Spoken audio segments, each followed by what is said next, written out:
Let's start right there. Leader, founder, entrepreneur. I think this is what I really love about this platform because I'm wanting to look for those leaders, founders, and right now season one is entrepreneurs, and I say that because I'm sure as someone who has young ones, I'm curious. Has any of your young ones said that they wanted to be influencers or anything of that sort, or are you around people that want to, or young people that are like, I want to be an influencer when I grow up, just out of curiosity?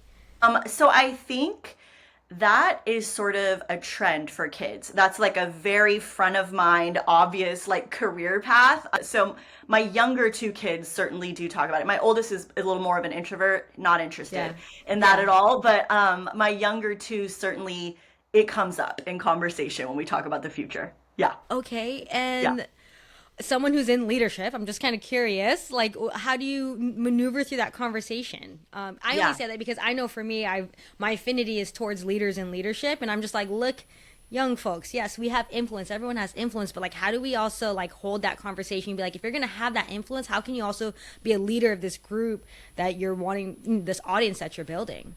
Yeah. I think at the stage that my own children are in, really it's about like, okay, well, what are the qualities and characteristics of cultivating leadership within ourselves everywhere we go? Right? I Yeah, want them that to be part. able to carry themselves with certain foundations, with certain characteristics, regardless of their audience, regardless of the kind of impact that they decide to have in that particular season of their life. So for me, Yeah. it's about like really being rooted in foundational things. And if it turns out that one day blow up and have a social media, viral experience and massive following, fantastic.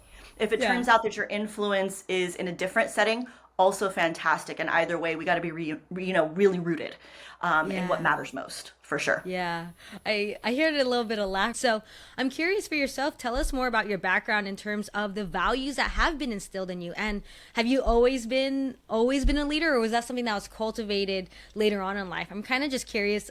I want to meet you on the playground, Jess. I was like, yeah, we may be a little bit different in age, but like let's meet on the playground still. Like you could be this cool sixth grader, and I could be a kindergartner. I'll still play you at tetherball. Like what's good? So let's go Yeah, play. I want to know, yeah. yeah, like who are you on the playground and how did this leadership start cultivating as you developed the character? Yeah. What a like really cool and big question. Okay. So if we like bounce all the way back to little Jess, young baby Jess on the playground, Yeah. I've always had sort of tendencies towards like being interested in like rallying people around a cause or rallying people in competition or like playing the sports, doing the thing, you know, um, the kind of little girl that back in the olden days, I won't say what decades because that would like really give away my age. But back in the olden days, we'd be like, oh my gosh, she's bossy. Like, what, And nowadays Mm, we understand, like, no, she's a leader. She's a boss. mm, Like, she has mm. ideas. She's connected to a big picture vision. So I Yeah. think I've always had some of those sort of tendencies as a kid. But then when I made the leap into sort of my corporate experience, I really got some like fertile ground for growing actual skills.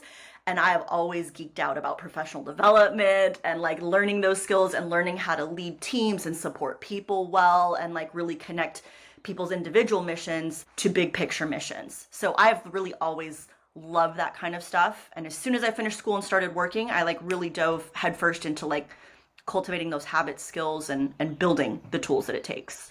Is there some path that I can follow so I can start cultivating these skills and these habits sooner? And I say that because we were just, backstage talking about like what it means to develop this self-awareness sooner in life than later, especially in a world that is telling our young people to be everything else besides themselves. So if we can start connecting the dots and leaving some breadcrumbs from them for them, that'd be nice too. Yeah. So, yeah. No, absolutely. I think honestly, the learning that has the kind of depth that you just pointed to did come for me later because initially it was connected to, being a good student, getting the good grades, doing what you're supposed to do. right? So for me, it was like, okay, these are the things that get rewarded. These are the things that get attention. These are the things that are praised and worthy, right? And so it was all about pursuing those things. It's like, okay, if I am, the leader of this club, if I'm the captain of this team, if I do these things, then everyone's giving me the pat on the back. Okay, yes, more, right? So it's like that honestly was the dynamic for me as a kid and even coming up through high school. And then it was like, you need to get into a good school and all that stuff better be on your resume, right? And so ultimately, if I'm being honest, like that was my focus. It was like, I've got these goals and I've got to achieve these things to get there. Because at that stage, my worth and my worthiness were really tied to those things in a way that they're not now, right? So, yeah. Does that I know that I does that come from having a half Filipino background? Yeah. So, being from immigrant families. So I have Mexican family and Filipino family. Achievement's important, right? Making something of the dream that people sacrificed to set you up for is important. And that's very deeply rooted in our experience so many times. And although that can fuel some really good things, I think it can also really overtake our sense of self and our ability to root into self-trust and self-awareness and true self-knowledge. So I think for me, it was like, yeah, it started with that. And that kind of catapulted me into some really cool things through college and through, corporate life. But there was just kind of a lot missing underneath that I've had to like backfill and reparent, like we Yeah. talked about earlier, in order to go forward in what I'm doing now. Yeah. Yeah. When did you start having those conversations with yourself? I say this, being just a smidge younger than you. I'm just like, I was like, wow, like that tension, that the holding of the being first gen, second gen, right? Of like the sacrifice conversation, and how much of is it my job to make the most of being in the land of opportunity, things of that sort. Like I'm just kind of looking for a little bit of guidance in this conversation, because I'm kind of in the sorts of unraveling it, as opposed to taking on so much self-imposed pressure a little bit. Or is it self-imposed, or am I probably feeling something like, It's a I'll go to yes. school. Okay. Yes, and It's like, it's a yes and, right? What's interesting is it's generally inherited from somewhere and then it becomes self-imposed, right? Because it's the accepted dynamic, it's the accepted pattern. And that's how our brains are designed, is to duplicate patterns that have kept us alive up until now. And if up until now, proving ourselves to others has worked, the brain's like, hey, stick with what we know, right? Just keep it rolling. And so without some real and true support, I mean, for me, like having actual therapy, exploring, and being willing to say, I need to be willing to know what I don't know. It's very hard to ask questions about things that you have no context for. And so seeking support around those things, seeking context, looking to connecting yourself to people like you're doing right now who have a frame of reference for, hey, I broke out of that bubble. Hey, I broke out of it. Here are some of the things that I've seen and found on the other side. And here's, like you said earlier, the breadcrumbs to like the path to that. So it's been really a process over time, I would say, and being patient with yeah, yourself in that yeah. process. I'm gonna ask you this because I know that you've done a lot of the work. What are the, and we're talking about value, we were still talking about values, and I'm still kind of setting on the foundations part. And I say this again because I think a lot of folks in this audience are going to come from immigrant families, and so we talk about the breadcrumbs. I'm curious, what is the dough? What is the dough, like the good values that come from being first and second gen and coming from immigrant families that have been great for our survival and also our thriving? And then, but on the other side, I'm curious of the crummy part that has also come with that we might Yeah. need to pay more attention to as we continue to grow and develop as leaders. Yeah, those are really cool questions because I think they point to some of the invisible work that matters the most. And I think in terms of gifts that we can be given is that we have a history and an ancestry and a culture of taking leaps of faith. It's like we're jumping out and we're ready to build the thing that we haven't yet seen, and we are gonna believe for it hard, right? And not only have we cultivated the habit generationally of taking leaps of faith in certain ways, but also a resilience that you can't buy. There is a resilience, at times, like to a fault, right? It can cross over. Like there's a fine line with all this stuff. But if we're talking about the positives, for me, it's like, okay, those leaps of faith, those like paving paths that haven't been paved yet, and the willingness to be resilient along the way, and not give up. Absolutely. Those are kind of the positives. I think in some ways, those same positives can flip and cross over to a sort of pressure dynamic, that isn't necessarily healthy for our minds, for our bodies, for our spirits. There's sort of anybody who's listening right now, if you fit within this dynamic, in all likelihood, you have an inner critic voice. You have a voice that tells you that where you are right now, it's not enough. And that voice will never help you. So we think it will help us because it carries this sort of pressure that's like, go, get it done, be better, do better. And at times that may have served us in the past to survive or to get out of a certain scenario. But it's not what sustains us into goodness and growth and healthy, sustainable growth in whatever transition we're moving into. So I think those are some of the key things that I've learned that I can now very clearly see around me. I think when I was in it, it's like you don't even know what voices are happening. Like, is this mean voice telling me to get up and go good for me? Because sometimes that pressure feels like, oh, that incentivized me. That made me do the thing. That made me get in the good school. That made me get the great job. That made me get the promotion and the skills. But again, it's not sustainable. It's not sustainable. Right. Yeah, I tell folks like, oh man, I tell folks there's a roommate in your head that's living in there rent free, and they've been there for a very long time, and you have yet to kick them out, right? And it's obviously this undergoing process, but man, this roommate is very loud. And again, just kind of the concern of folks who are growing up potentially wanting to be influencers and just having a lot of influences beyond our family, beyond our school, beyond our our teachers. I'm just like, you got a lot of roommates in there.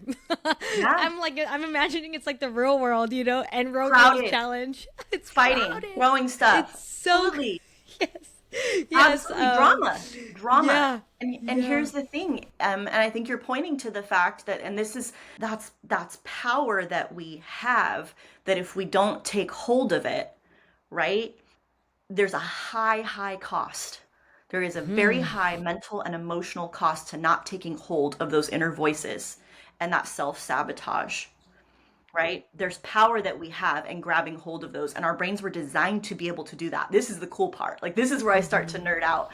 Our brains were designed to be able to shift and to build up the muscles on the other part of our brain that lead to creativity, that lead to problem solving, that don't sound like that mean voice in your head, those bad roommates that create a lot of stress and drama. There's a lot of roommates in there. I have this one sticky note, and I got it randomly. I was working my first 9 to 5. I lasted only 6 months, but I had one interaction. It was at a co-working space, ironically, but it was one interaction. This gentleman was like picking up paperwork, and he said, amongst all the voices in your head, listen to the voice of love. That is the voice of God. Amen. And I was like, I just wrote down a sticky note. I was like, there's a lot of voices in there. You know what I mean? It's like, if there's anything that could cut through, it's that one. And so fast forward a little bit for us and give us the good stuff, as you always do anyways. Yeah. So I think one of the things that really led to a lot of my success in my sort of like corporate background and kind of propelled me into opportunities to lead large numbers of people, to train and teach large numbers of people, which is where I really began to get the skills needed to do what I do now, was that I was able to understand that your mindset is equally, if not more important than your skill set, right? You can have multiple people with the same skill set, the same training, and get completely and vastly different results. And the reason is what they're focused on. The reason is their motivation. The reason is how they're approaching it, right? And that's something that I learned by being in sales, by being in training, by running big teams, was that getting to the heart of what's invisible and what people are focused on that's the real lever to pull. Now in corporate, you're pulling that lever because you want better performance, you want better results, you want better margins and all that good stuff. But when you really start to dive deeply in it, that's what cultivates something within you that makes what you're doing matter, that gives you actual real and true impact, no matter how many people you're influencing. It could be just the people you happen to work with, if you have a team, whatever it is. Like, we're all leaders in a way. We just don't always grab hold of that leadership, right? But you can do it if you understand, let me investigate my mindset. I'm curious if has faith always played a part of your life? But yeah, I'm just curious because you did approach sales differently, and I also just want to give the opportunity. I'm thinking of folks who may be watching this in the future may still feel icky about sales, but like, how did this VP of somebody important like notice that you were doing it differently? And I'm curious if those two go hand in hand somehow. 100%. 100%. I think for a good deal of my life, maybe I couldn't articulate how, or I wasn't sure how, but I've always had a sense that, I am connected and founded by a higher power and something larger than myself. Again, I haven't always had a clear sense of like exactly what that looks like and what does it mean. And there have been so many ways that I've explored. I'm like, that doesn't resonate. No thanks, not that, right? Like I've had all those experiences, like so many people have, but absolutely that is a significant part of it, is that invisible power that I tap into in order to be steadfast. Because otherwise, it's all hustle and it's all muscle. And again, you can push and hustle. You can get some places. But at this stage, I'm old enough to know that's not sustainable by your own effort and your own energy and your own power. It's not sustainable over time. Yeah. Would you mind sharing with us if you have a spiritual practice? I only say that because I was reading my daily devotional today, and I was talking, what's been really resonating for me lately is to cover my day with him. You know what I mean? And being like, I'm not even gonna put on my day clothes yet until I cover myself with him. You know what I mean? Like, that's who I'm gonna cover myself with first, and then I'll put on my day clothes. So I'm just curious if you have a spiritual practice, especially again, being just the journey you've had so far. And I'm sure you've only gotten more busier. A couple more kids came along the way. We got, there's another partner in the way. There's then entrepreneurship. So yeah, how are you staying 100%. steadfast amongst all this? Yeah, I think it evolves and different stages look differently, but it's always been a core part of who I am and how I operate. For me, my like prayer life, my conversation life, is just constant. Like, I'm like throughout the day, if I don't start off like, okay, what do we have going on today? What do you have in mind today? What are your ideas? Because I don't have the best ideas for today, right? It's like defaulting to trusting that all of these things that I see in front of me are conspiring for my good, because I am loved and I am worthy and I am chosen and all that good stuff. And I don't have all the answers, and thank goodness I don't need to, right? Because I trust in the one who does, and I'm in constant conversation with him. So, that's like kind of a loosey-goosey answer, but that's the reality. Yeah. It's a lot of prayer, it's constant conversation, and it's moments of like just coming back. Like, when I feel myself, if I'm starting to spiral, if things are starting to get too big or too heavy, it's like, okay, let me like reground myself in some of the truth that keeps me focused, that keeps me steadfast, and that reminds me what my perspective is, and that it's bigger than just what's in front of me. I'm curious because right now there's a lot of conversation about like self-sabotage, right? This imposter syndrome. I'm ready to call it out. I'm talking to an older sister. I'm just like, yo, like, sis, we got some crazy words coming out, right now. A lot of identity mucky stuff, but I know the work that you do, talking about the positive intelligence, like I said, going through that. How did that come about, and how is that supporting the people that you're working with? But I mean, also in a bigger conversation in terms of like, you said you lead sales teams, and a lot of people, so you've seen a lot of avatars, and you can recognize patterns because our brains do that. So yeah, just like give us a little bit more of like what you're seeing in the world right now, and how are you combating that through the work that you're doing? Yeah. So it's multifold, and I think it's such fascinating work. Again, this is the kind of stuff I deeply nerd out about, because when you really begin to understand how our brains were designed, you really begin to understand the power that we have that a lot of times we just haven't taken hold of yet. So anyone who is overthinking, anyone who's questioning themselves, anyone who feels stuck and overwhelmed and just paralyzed and all that stuff, it's rampant. It's everywhere. It's everywhere. No one is immune, right? And the thing that I've found is that there are really some basic and key patterns that if you're not self-aware, like you said earlier, about what your particular patterns are, what that voice is in your head that shows up to sabotage you, if you don't know what that voice sounds like, you can't call it out, you can't disarm it. Now, here's the cool thing, is that sometimes we do know that voice. Sometimes it's like, oh, I know what that voice sounds like. It's like, oh, you're behind. Oh, hurry up. What's your problem? Get it together, right? You know, all that kind of stuff. But then it triggers this cycle of guilt and shame that we have that.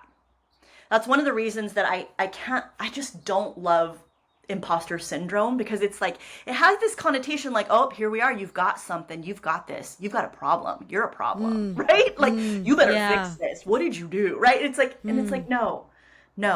The way that we feel, especially first and second gen, especially as like women of color, especially all of those categories and intersections, bear this undue heavy burden of the voices of society, of culture, of family, of religion, of all of these things that lay this heavy burden of guilt and shame and say, see, you're the problem. You got to be better. You got to work harder. And that's lies. That's lies, right? And in order to disarm that, we need to understand that these voices, number one, didn't come from us. They didn't come from us. They were implanted in us. They were taught to us. They were given to us by large groups, by small individuals, perhaps even by well-meaning people who love you the most. Fair enough, right? Just doing their best with what they had. But although they're not our fault, they are our opportunity to take hold of. We do have the ability and the power to take command over these voices and not have them guide our actions. And this is not about gaslighting ourselves. This is not about pretending we're not afraid or we don't have fears or getting rid of our emotions. It's not about any of that. It's understanding how to metabolize them in a way that's healthy, where we can do the thing afraid. We can see the fear and say, oh, that's natural. I'm stepping into something new that's unknown. My brain's trying to protect me and say, hey, we don't know this place. This could be dangerous. Okay, brain. Thanks. Thanks for helping. I'm not about to die by taking the leap into entrepreneurship. I'm not about to die by going into this, new arena, new avenue, whatever it is. And once we understand that, everything opens up. Everything opens up. I think most people don't realize how much self-sabotage they're engaged in because of exactly what I've just described. And once they do, crazy things happen. Like crazy breakthroughs happen. They happen. Without striving, without grasping, without digging for them, without, pushing and fighting, which is what sort of the old school advice is always, or the whole like fake it till you make it. Like, no, like we don't need to do any of that. I would remiss if I don't go back just a little bit, talking about entrepreneurship, making that leap, from sales to coaching or whatever the case may be. Tell us a little bit about that time, maybe the voices in your head and more even acutely, because we need to give them something tangible. Like, what work were you doing in that part to undo and possibly, as much as possible, kick out this roommate at least for 24 hours or something before you're about to make this leap, and still having, the responsibility of this little one who's probably like 7 at this point. I don't know. Give us some context. It's interesting because I had been working for a while and sort of like working my way up the corporate ladder and like getting to the stage where I was like training lots of people, leading lots of people, having big teams, that kind of stuff. And so I was like checking all the boxes that were on my list. That little girl who was like, you get into a good college, you get a good job, you work your way up. I was like, okay, I'm doing it. Check, check, check, check, check. Right. But as my family was growing, and as my career was growing, like a lot of people, I was starting to feel like, well, this is like I'm reaching a tipping point where this is not like, what does this look like? What kind of life is this, right? And I can remember I had just had my third son at this point. So, and I was working and running meetings like all day, like 10 hours of meetings every single day. But I was like killing it and doing really well and like thriving and making good money and all this good stuff. And then I got a phone call, another like fateful phone call where it was like, hey, your name came up for this like potential like promotion. And it was like, oh, this is the thing. This is it. This is what you've been working for. This is the thing that all those years ago when you were like finding a way to get into Berkeley, finding a way to get a job at a great company, finding a way, like, this is the payoff. This is the payoff on paper. It was that kind of a job conversation, right? But because, again, like you asked earlier, I've always been rooted in my faith. I was like, let me take a moment to like really, let me really like counsel with like what this means. Let me not just leap forward because it's good on paper and it's the obvious thing, right? Let me stop and prayerfully consider. And because I knew what it would take to be in that position, I could also play it out in my mind and say like, this is not it. This is not only no longer the dream, I don't know if this ever was my dream. This is the dream of the people who had expectations of me that I just received and then have been living out. And I was like, dang, what do I do with that, right? So I had that sort of like fork in the road moment. I wish I could say I had this master plan and I was like so thoughtful and intentional about taking the leap into entrepreneurship. This question forced me, to a fork in the road. And I was like, am I going to keep going on this path? And when I knew in my heart, and I knew like, again, all the invisible stuff was telling me like, this is not it. This is not it. You know, your kids are little. They're going to be growing up and like, they're going to be out at the beach. They're going to be doing stuff. They're with the nanny and you're here in meetings, like sitting in front of your computer all day. You're missing it. Right. And like, that's, you know, the dynamic, just, I knew it wasn't the right fit for me and my family. So that me saying, you know what, that's not something I would consider, really was what became me saying yes to me. And in that moment, I was like, hey, I must know some things that are valuable if they keep throwing more money at me and they keep wanting to like promote me and they keep giving me all these like really cool opportunities. Some of what I have here might be valuable to other people too. So like, let's see what happens if I just start saying like, oh, I'm taking clients now. I'm going to start like using what I know and I'm going to start coaching. And it was very loose. Again, I wish I could say that I like had this great plan. I was super strategic and I had like thought it out for years. I really hadn't. It was more what I was saying no to than what I was saying yes to in that particular moment. And I think I also had some, you know, naivete and just didn't know like what it would take to build, you know, and start a business. So, you know, you learn a lot along the way for sure. Yeah. But just to kind of put a little bow around selling in general, just so we can help people with the reframe for those who are in sales, people who are moving into entrepreneurship, aka me. Actually, can you just give me a reframe? I'm just going to ask for myself. Can you give me a reframe on sales as I'm in pursuit of entrepreneurship, but along with everyone else who's also watching and listening Absolutely. Absolutely. Here's the thing. I think sometimes we think of sales as sort of this separate thing. Like it's like the big bad wolf of business. It's like, oh, I love my business. I love the work I do, but it's just like, oh, but sales over here, it's like a necessary evil, right? And I think it's so important. Anyone you know who's good at selling, the important thing about it is that they understand that that's a part of their mission and that that is actually serving people well, right? We're here to show up and serve people in whatever facet we do, whatever way we have impact on people, whatever your offer is, whatever your service or product is. And if we align our mind and align the strategies that we employ to that mission, right, then it just becomes one natural piece of the puzzle. It doesn't become like, uh-oh, I got to go over here and do some sales now, right? Like, I think what people don't understand is you're actually always selling. You just are sometimes unaware that that's what you're doing, right? And you are sometimes not tapped into the power that you have in communicating the kind of impact that matters to you in the world, you know? And if you root yourself in that, then everything else follows. I would also say there is no substitute for repetition and practice. Selling is a skill. Selling is a skill. And like every other skill, right?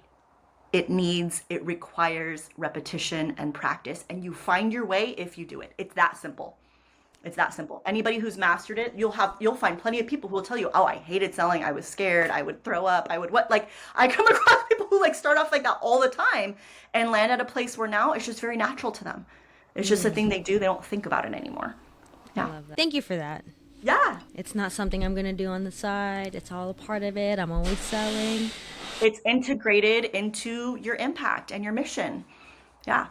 It's how you serve the world, right? If people can't access those good things that you offer, then that directly impacts how much you impact the world around you. So what happened for you that you wanted to switch to positive intelligence? Like what was the shift and the Yeah. pivot? So And this tell us is more about actually, that. it's really fascinating because, um, like I was mentioning earlier, it was just sort of really natural.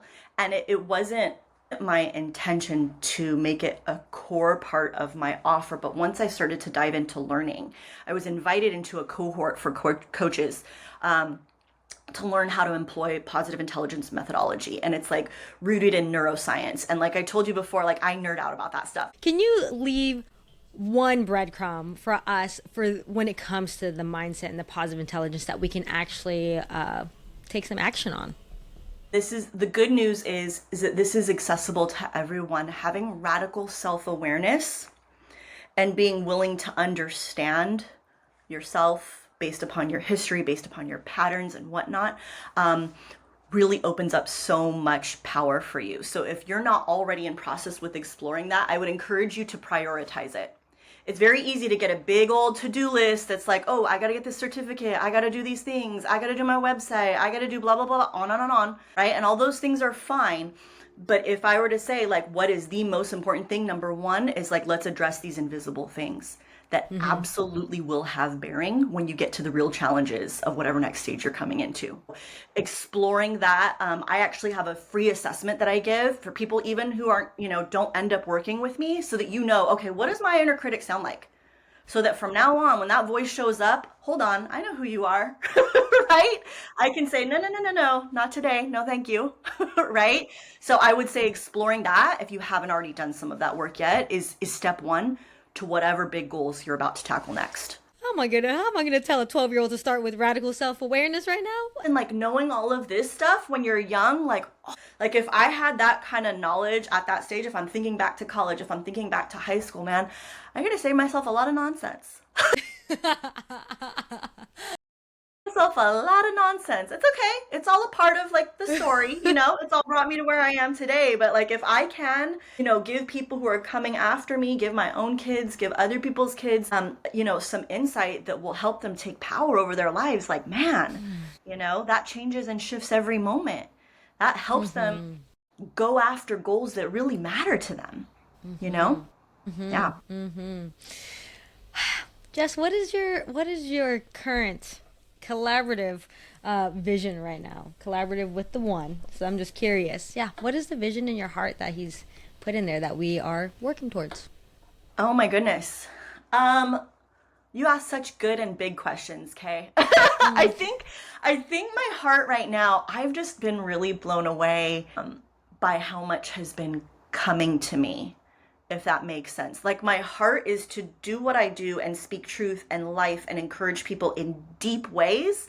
But what I've noticed is I'm having this opportunity again and again and again where other people are building that, right? They're creating a framework for that, and I get to support it. I get to be some like rocket fuel in that, and in that, like, everything I'm doing has also been growing and blowing up. So it's been just this really beautiful collaboration, and I feel like I'm just so expectant and excited about what that next season and next stage looks like, even though I don't have the exact details on that yet. It just keeps growing and growing and growing. And people like you keep coming to me and saying like, hey, I've got this community, I've got this platform, I've got this group, I can tell that what you're saying is needed by my community, by my people, would you speak into them? And I'm like, yeah, let's go. And that just keeps happening more and more and more. So I am open to a bigger vision than what I can come up with for myself. That's what this season looks like. Yeah. I love that. I love that because I mean exactly what we've been talking about, this kind of anticipation in a good way, this excitement, but this surrendering of like, oh, but like I'm here for it. Yeah. Yeah. Yeah, absolutely. No, because I've been in the seasons of like, okay, let me make the plan, let me have the strategy, and I can do the math. Like, obviously, I pay attention to conversion and numbers and stuff, but it's like, man, I want to go bigger than that. I want to be outside of that. You know what I mean? And so that's kind of the season that I'm in right now, and it's so fun. It's also so scary too, right? Because it's fluid, and for a person like me who likes to be a planner and likes to know what the strategy looks like and what the schedule looks like, Yeah. I really have to encourage that little piece of me all the time. Like, but again and again, my mind is blown. Just breakthrough on breakthrough on breakthrough. Yeah. Sounds fun. Sounds Yeah, so fun. it What is. just to wrap up with two more questions, and then of course where they can find you is, what advice would you give to aspiring entrepreneurs? Yeah. I would say to not create unnecessary pressure on yourself. I think so much of the pressure that we experience as entrepreneurs is not only undue, it's unnecessary, um, but it's also one of those things that can actually ultimately hold us back. And it can become the breaking point for being able to sustain the thing that you're building and sustain your growth. So, like an example would be sometimes we don't think about, okay, how am I going to be well supported as I move into this stage, whether that's financially, right? If I just like take the leap and I have no plan or anything, there's going to come a point where that stress begins to seep into my business. Can my business really, my baby business, really bear the weight of all that financial pressure yet? Is it ready yet? Right? And not shaming ourselves if we need to do other things in order to support that or meet financial needs. So that's one example I see a lot of. And then also really having patience with the process. It's a process. A business grows and evolves and has a life and a dynamic and a momentum of its own. So dancing with that is a process, and being patient and gracious with yourself is key for sure. Yeah. My last question is, what is your definition of an entrepreneur? I feel like we've seen some definitions in the past, but it seems to be evolving at this point in time. So what is your definition? My goodness. Okay. So for me, it's like anyone who is putting out there their goods or services, and they're, exchanging value with people in the marketplace. Really. And that can look like so many things. There are so many ways that people can, bring services and value to the world, and exchange that back and generate something sustainable that grows, right? And if it's a business, then that's profit. If it's a nonprofit, obviously, then that's different. But those are pieces of that puzzle strategically. Yeah. Yeah, I love that. I love that. Yes, I love that you kept it so simple too, because sometimes it could be really this big old thing, and then it can be just like, hey, this is what it is. You have something to offer. You have something to be of service to others, and it's an exchange in what it means to be human today with the type of currency and things that we do. And there are different stages and seasons, and it's important we honor that and value that. I see so many people discounting the value of their entrepreneurship journey because they're in those beginning stages. And they're like, oh, well, I've only sold a few $100s. I've only sold a few $1,000s. Oh, I didn't make $1 million yet. I didn't make six figures like everybody on Instagram. Like, you know what I mean? All that kind of stuff. Like, entrepreneurship has many seasons and stages, Yeah, Absolutely. yeah, I love that. Jess, thank you so much for being here. I so much appreciate you. Again, just like, older sister, I'm just like, look, I don't know what I'm doing. I need some help. Thank you for all that you shared. There's been so many nuggets, so many breadcrumbs, the dough and the crummy ones that you shared. And all right, y'all. Today we've had the privilege of learning from Jess. Again, Jess, thank you so much, and just sharing your journey, and of course the innovative coaching techniques that you're bringing to the work that you're doing. And again, the importance of just remembering to cultivate positive intelligence, starting sooner than later. That radical self-awareness, y'all. I'm starting to see a pattern that it needs to happen now. Right now, and overcoming the self-sabotage and this imposter syndrome. And gosh, we'll talk about other episodes about the language, but it's important for us to do that so we can achieve the breakthroughs that matter most to us. So thank you all so much for watching another episode of Connecting the Dots. Don't forget to subscribe for more inspiring episodes and leaders right here in this corner of the internet. And make sure to join us next time as we continue to connect the dots with leaders and visionaries who are making a difference. And until then, keep striving for your next breakthrough and embracing your potential.